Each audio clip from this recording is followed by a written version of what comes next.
What's going on, everybody? Bobby Firestone back here with my man Eric Sheets-Haber.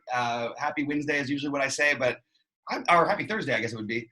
It's not all that happy for me. I can't. Players injured left and right. I don't play a bunch of golf usually, but I've been picking it up and actually had some sweats the last couple weeks. And what do you know? Today I played my big buy-ins and JB Holmes gets scratched, who was my sleeper play. Tough to win these days when you don't have players playing, huh, Sheets?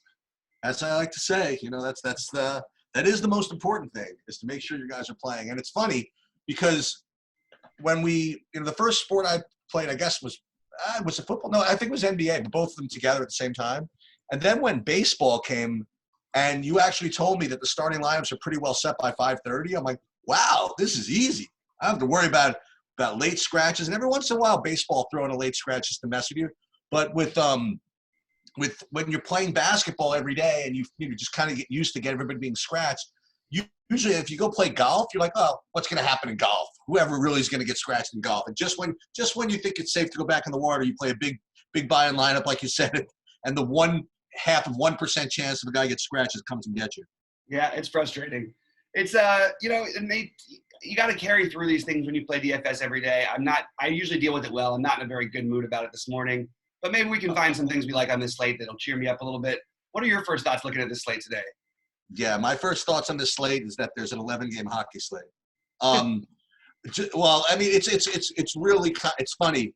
You were talking to me even a few days ago about, we have some other stuff to discuss. Maybe Thursday probably be a good day to do it. I didn't even look ahead to see what Thursday meant. I'm looking at this and boy, this stinks. I shouldn't say I think there's some good basketball games in here, yeah. but DFS I think it's gonna be a low score to win, which is, I guess, good news. But a large majority of our analysis is gonna be hinged upon what happens in Toronto. So probably would be smart to follow up on this a little bit later. But we could give the what ifs and stuff like that. But let's see if we can't figure out what's going on. Like for example, you go to the first game. And I just want to congratulate everybody. You're watching the game between literally the two slowest paced teams in the NBA. You have number 1 ranked slowest paced team is Charlotte. Number 2 is Denver, and they are battling it out.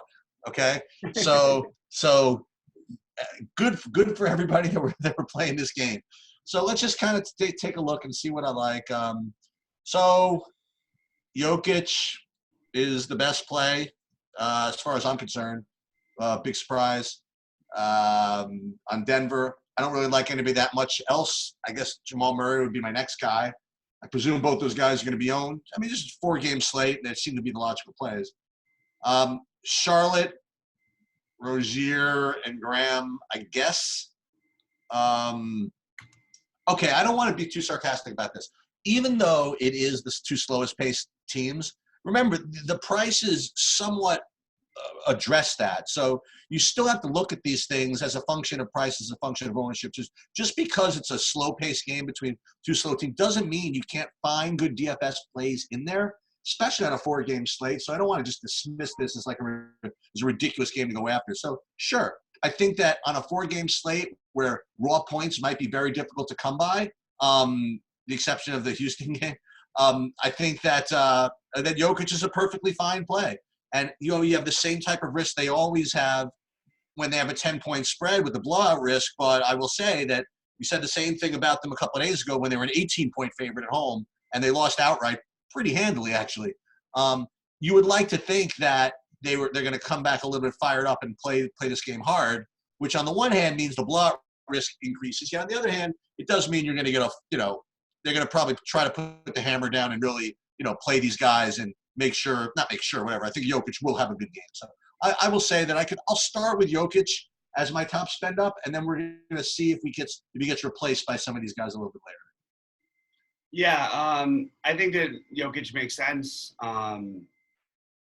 Again, it's hard to get excited. Like, it's hard when you don't like any, but like the slate very much.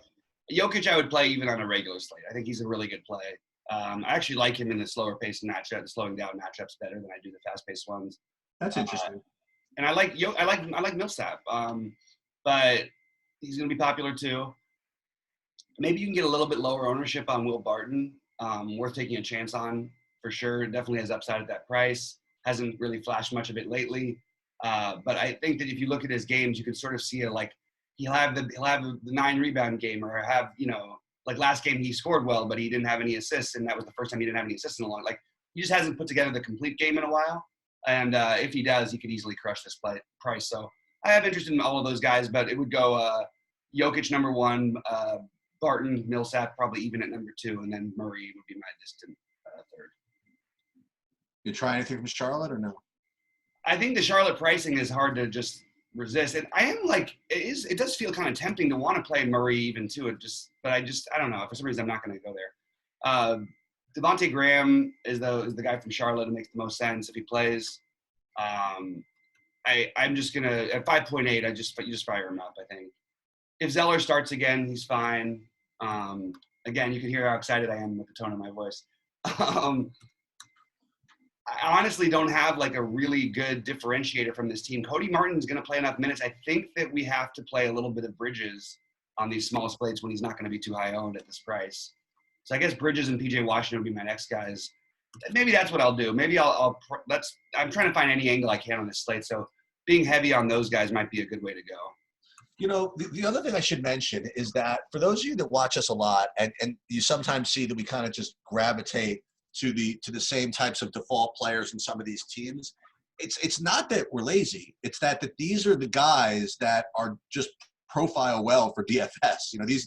These are active guys who have upside pretty much every single game. You know what I mean? So it's not like, oh, they have nothing else to talk about, so they're going to go with Bridges and PJ Washington. You know what I mean? It just happens to be these guys are the type of DFS guys that do tend to win tournaments when they win tournaments. You know what I mean? It's not they're going to always blast, but these are the guys you want to pick. In the off chance that they get one of those ceiling games. So that's why we keep going back to these guys, because these are the guys that you're just supposed to play. Yeah, well said. I mean, I also think that they're not only do they have upside, they're guys who get overlooked that tend to never really hurt you. That's the kind of guys I like on these kind of slates too. Because what happens is there ends up usually being all this chalk on these other guys, and anybody has a bad game, they let you down, you're dead. These guys are they're steady, and they also have upside. Occasionally you'll get the really bad game in from each of them, but for the most part, you're going to get 30-plus minutes, and even though it's not a good matchup, it's a small slate. I think they're really good differentiators. I think the same thing about Rozier if he really does stay low owned, assuming that Graham plays. People won't play him. I'm going to lean Graham, but I might throw a little bit of Rozier in there as well. Yeah, makes sense. Yeah. So great game.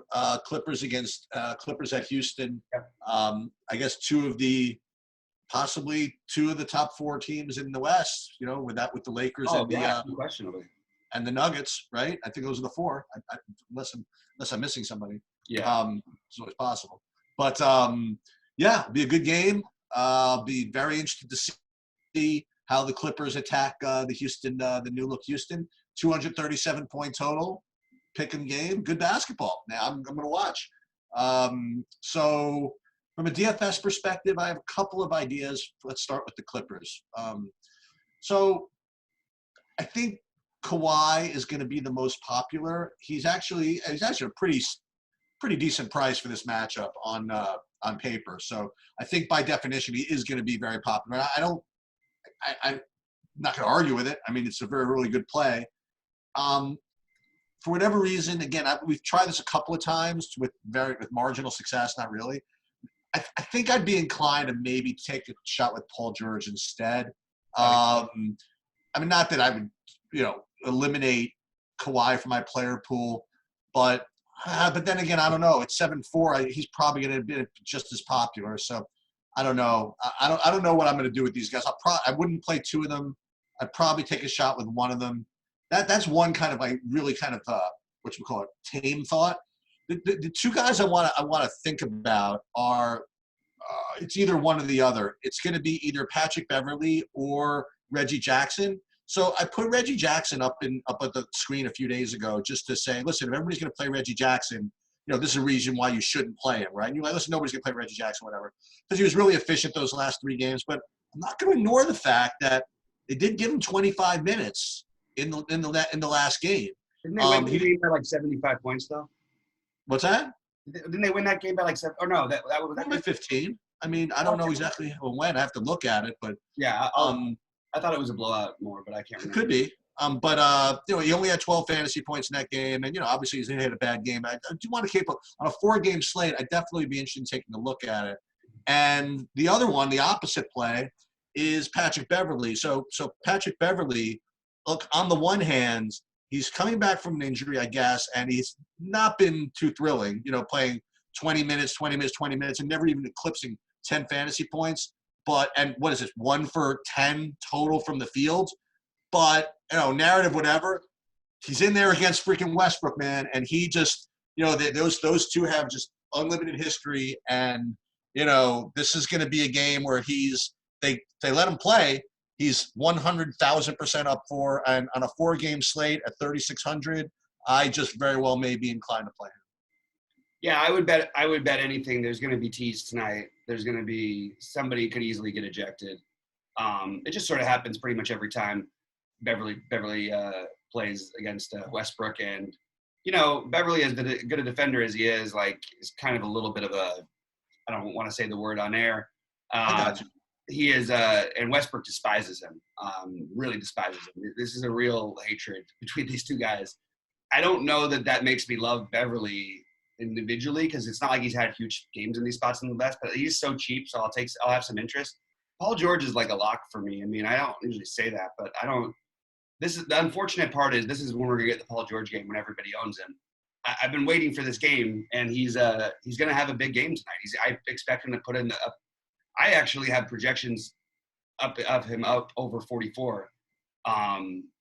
So I think 50 is a really good chance here. I love the matchup. I love the situation for him. He's my favorite play on the on the Clipper side. I don't mind Kawhi. The guy who my long shot play is Montrezl Harrell. It's a really long shot. It's probably a better play on FanDuel, where he's still not going to be too high owned at 5.7. But yeah, I really think that he's got like an upside in this matchup. Like we saw some of the bigs get from the Knicks get to Houston a little bit. Yep. It's going to happen. You're going to get both sides of it. Even when Houston beat the Lakers, the game I was at earlier this year, AD just went completely nuts on them. I think that Harrell can actually guard, you can put Harrell on a PJ Tucker and all these other guys. He can play with small lineups. So I actually think he can stay on the court if they want to play him.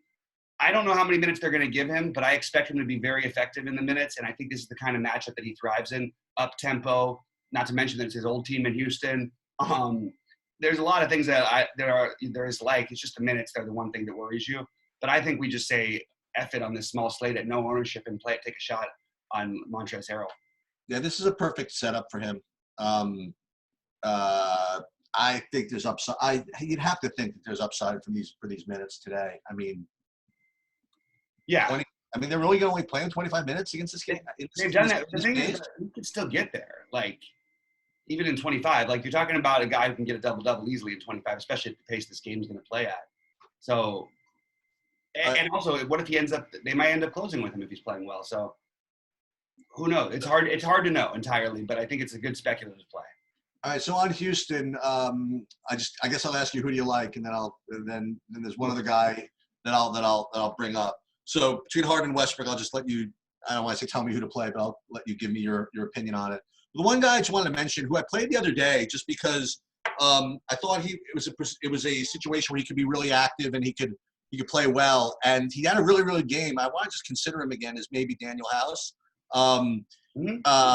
He gets minutes and he gets rebounds, and he gets steals, he gets blocks. He made some shots in his last game too. So I think of all these secondary Houston guys who I don't mind playing on 4-game slates.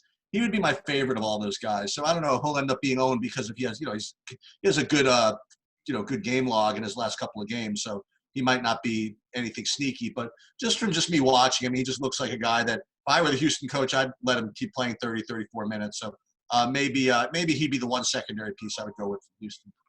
Yeah.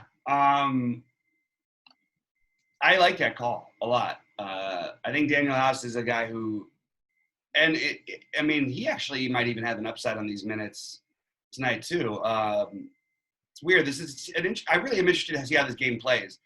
I think that I would give the edge to Harden.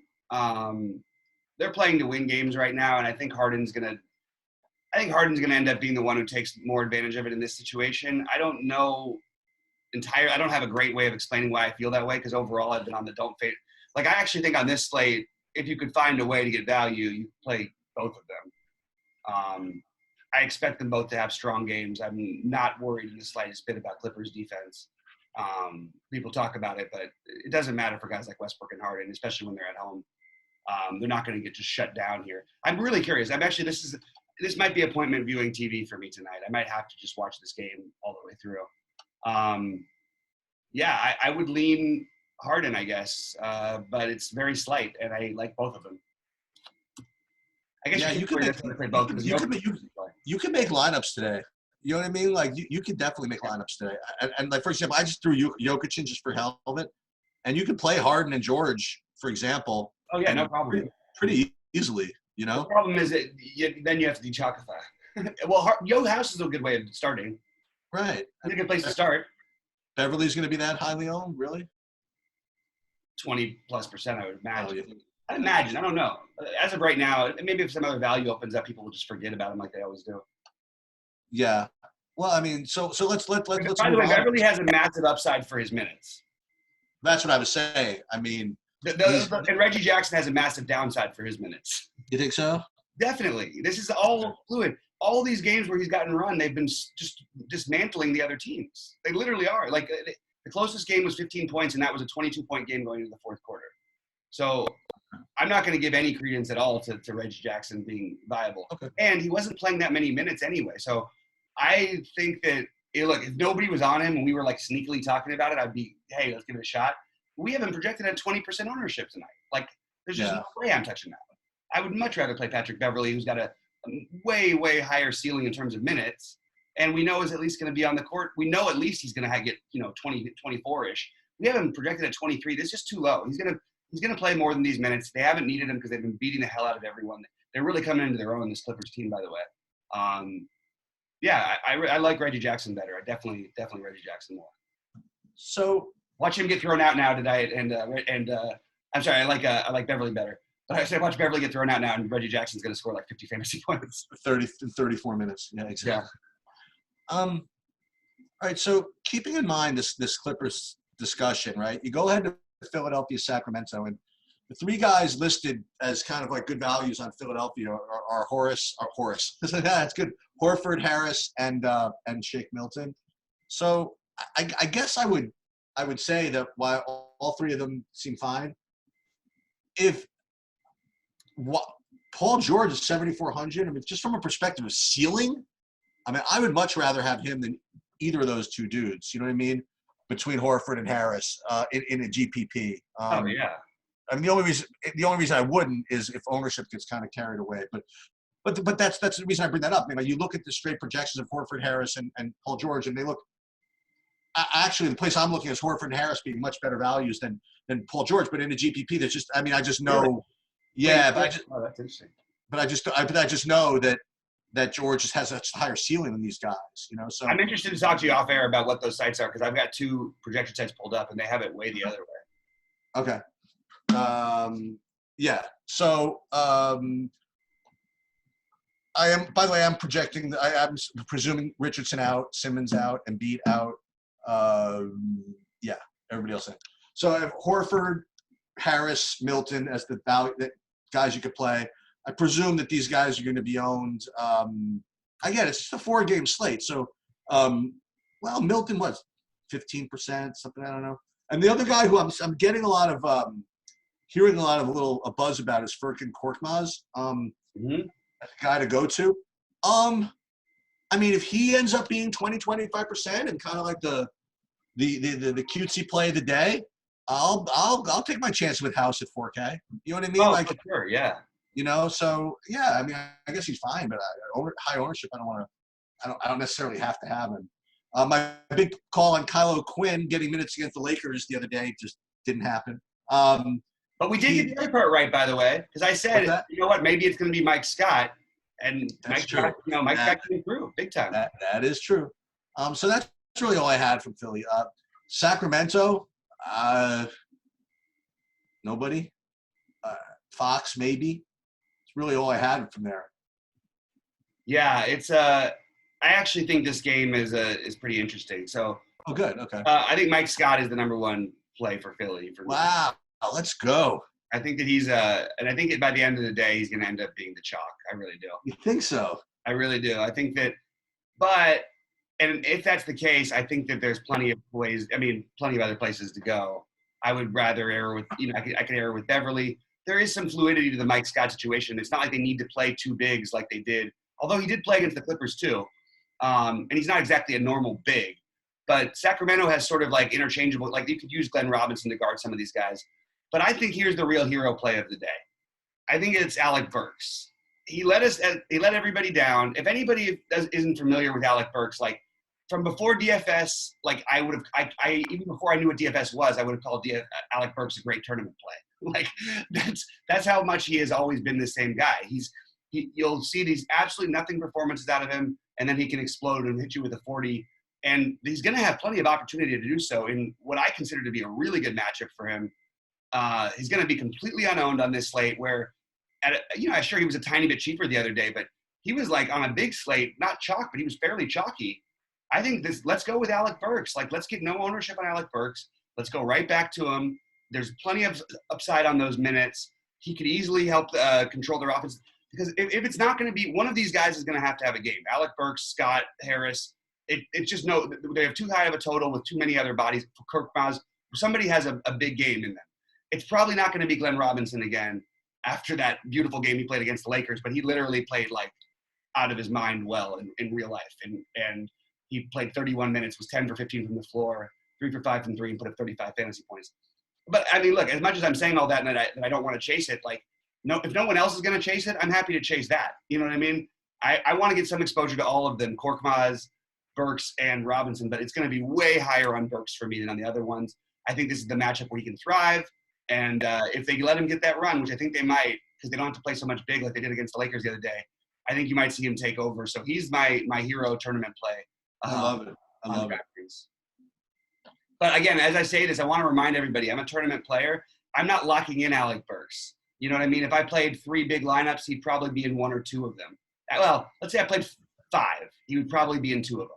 Or somewhere in that range. Why not? In other words, like to me, it's a classic play in that, like you said, he was pretty heavy chalk a couple of days ago on a billion-game slate, and what happened? He had a bad game. I mean, people love to speculate and here's one we can speculate, but everybody's just look and go, oh well, that's what happens. Robinson gets all the minutes, not Burks. And I would just say right back, that is absolutely not the case. It's just the way that the game played the other night. It doesn't mean that's the way they don't know what they're going to do. In other words, like they don't model their season for what to do when Josh Richardson, Ben Simmons, and Joel Embiid are out. You know what I mean? I'll tell you what, Brett Brown doesn't model his season to know what to do ever. Yeah. So I mean, he's going to go with what's working. You know what I mean? He's going to go how it feels. He's going to look at Sacramento and say, boy, they got all these guys in. Okay, Burks, you try it. You know what I mean? Like, so on a 4-game slate with him going to be not as highly owned as some of these other guys, I like that a lot, actually. You like any of these? I mean, again, nobody's going to project great, but 4-game slate, you got to play somebody. You like any of these Sacramento guys we used to play? You like Bogdan or Hield or anything like that? I think that Fox is a really good play. I'm not exactly sure why the projections are where they are on a lot of these guys. I think they just feel a little bit too low to me. They all look like better plays on FanDuel, but I'm more than happy. If you're going to tell me right now that Buddy Hield is not going to be owned, I mean, I would just say, okay, you know what, guys? Take it easy today. Have a nice day. I'm out. I'll just play Buddy Hield in chalk if he's going to be 1% because that just feels like the easiest tournament thing to do in history. The thing is that's confusing about it is we had this situation come up the other day yesterday with Napier. Napier was a completely off the board play in the morning, at least seemingly he was.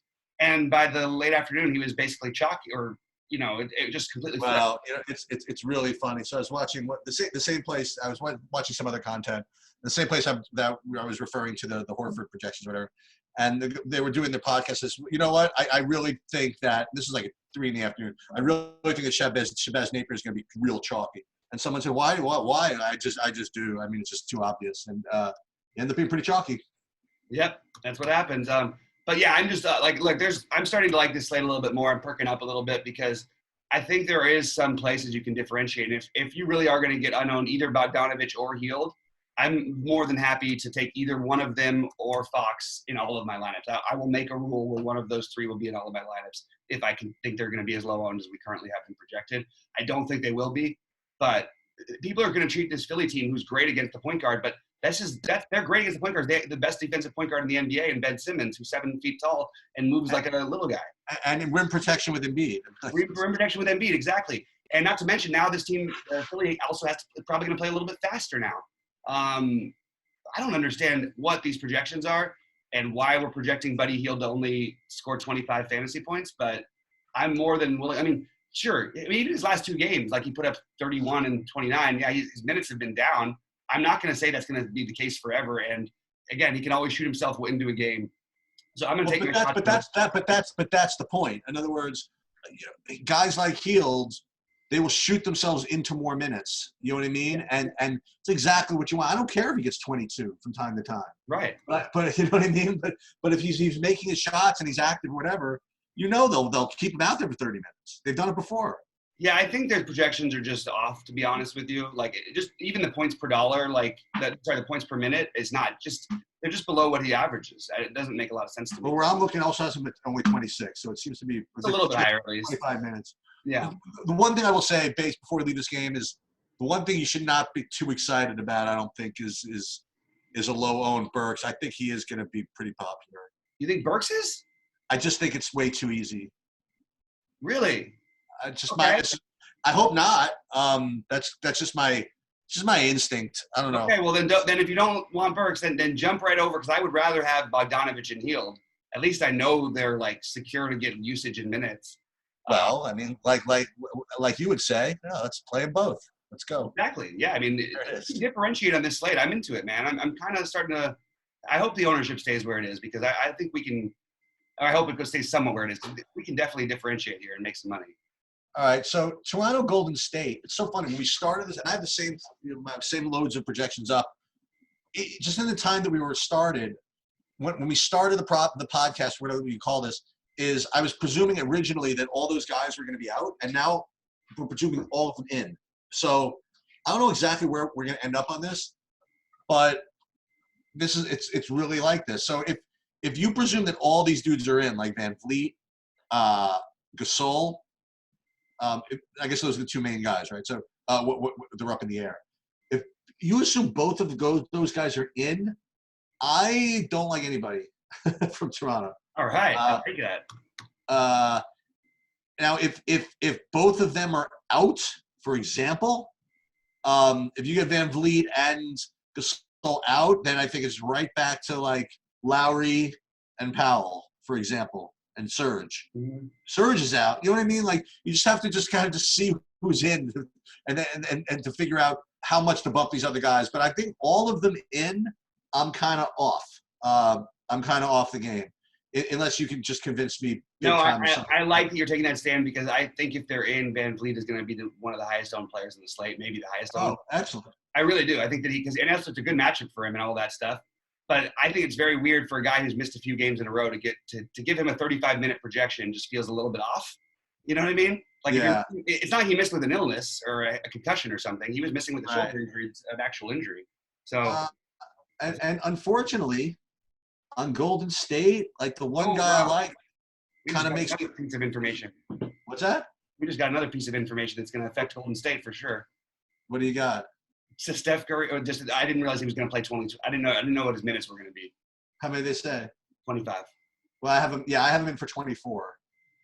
On Golden State, the only guy I have any interest in is the guy that I just don't want to play. So the only guy I kind of like at all is maybe Marquise Chris, and just kind of barely, So I don't know, man. I think I'm off of that game. What do you like? Maybe I could use somebody from this game. Here's my sleeper in this game, because that's all you're. Let's do it. Is he somehow 4,300? Probably not. No, he's 6,300. Okay. Draymond. I was gonna say Draymond. First of all, I think that. So let's take into account the game situation. I was listening to Jalen Rose talk, and I want to make an overall point.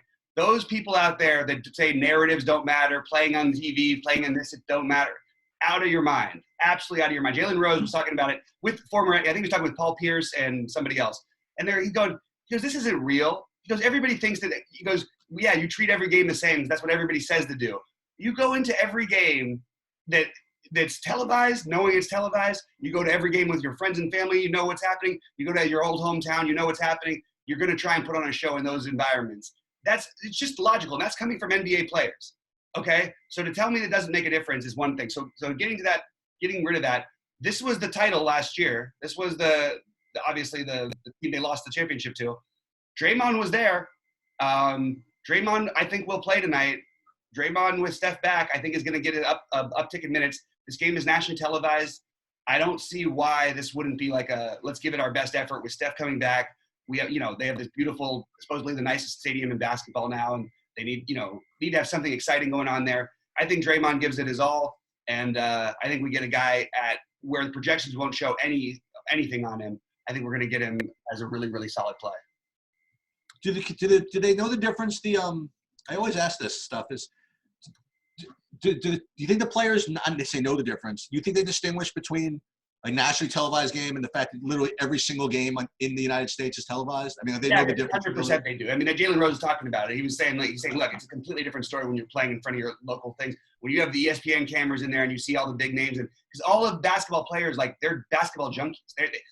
Almost everybody who plays basketball loves basketball. I mean, not like other than Andrew Bynum. If you're in the NBA, so they all know everything. They know all these guys. They were talking about how Rachel Nichols is like a celebrity to them because she's the one who interviews them. That's how these guys think. And if you look at it, Draymond has actually been pretty good in these situations this year, even in spite of how bad he's been or how bad they've been overall.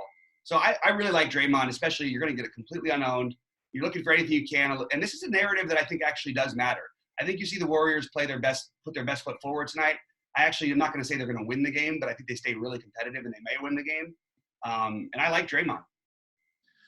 I have one guy I want to go back to since it's only a 4-game slate, and I happen to be scrolling back to look for 4,300 guys. Just even though just for whatever reason, because I have this lineup up here. There's one guy that I didn't bring up from one of the games that I played before, and it just seems to be an upside guy. I hope he could probably, if they decide to give him the minutes, he's in good shape. What do you think? And I go back to this Denver-Charlotte game. I mean, Cody Zeller is obviously a guy at 4,300. But what do you think of maybe Michael Porter Jr.? Yeah, I thought about him. As I'm finding these other plays, I have a little bit less interest. But sure, he's a guy like on these kind of slates you should have interest in because you never know when that time is where he comes in. He comes and has a monster game. It's been a little while for him. But yeah, I'm fine with him. Yeah, I actually feel as though if you fade Kawhi, for example, you fade Kawhi or Jokic or whatever, and you can depending on which one you use, Harden or Westbrook, you could pay up or down for these 5K guys a little bit, whatever it is. I think you can make some lineups today. Yeah, I think so too. I'm into it. Well, I do like the fact that you said that the Van Vliet play is going to be really popular because because again, this is the way I look at like projection with all this stuff. If I don't really like him that much and he's popular, I'm just going to toss him. That's the way it is. No, I understand that. Okay. Anything else? No, I think we're ready to move on to. Oh, you know what? I guess I'll do my my little. Yeah, see what you got now. Go ahead. So I'm going off the board on a lot of plays today. My off the board play is Draymond, Buddy Hield, Bogdanovich, and PJ Washington, Miles Bridges, and Montrezl Harrell would be the off the board guys. Paul George, Nikola Jokic. This is this order of my ownership. Paul George, Nikola Jokic, James Harden, Draymond Green, Mike Scott, Buddy Hield, Bogdanovich, Westbrook, Harris, Graham, Burks, Bridges. So Kawhi is like way down on the list for you. Yeah, I have Kawhi. I mean, I don't think he's going to be popular, like especially popular. He'll be a little bit popular, but I don't think he's going to be like crazy popular. You love Kawhi or something? No. I didn't say anything. Paul George is my man. I didn't say anything. I'm just because I just thought that he's one of the top 2 or 3 players top 2 or 3 projected highest scorers, I guess, on the slate. I just figured wondering where you came in on it. That's all. But yeah, I happen to like George. I happen to like George better with the price also. But I mean, if Kawhi's 10% somehow in a 4-game slate, I'm going to probably have 100%. So we'll see what happens. And it's a great matchup for him. So it's a good point that you're making. The only thing is, it's hard to just decide not to play. I mean, I like Harden, Jokic, and Westbrook a lot. I guess that's the only reason why it's hard for me to play him. And I like Paul George a lot. Can't play all those guys. All right. We're going to get back to you with the FanDuel show in just a minute. But Sheets, any final thoughts before we get out of DraftKings? No, actually, it's so funny. I was going to be all into figuring out how to lose money in hockey type, and now I'm kind of into I'm kind of into this. I'm kind of into this slate a little bit. I think we found a few options as pivots, and hopefully you guys pick the right ones. I gave you the ones I like the best, and hit me up on Twitter and Cheats Up later just to ask us if there's anything you need clarification on. And guys, we'll see you at the top of the leaderboards today. Sounds good.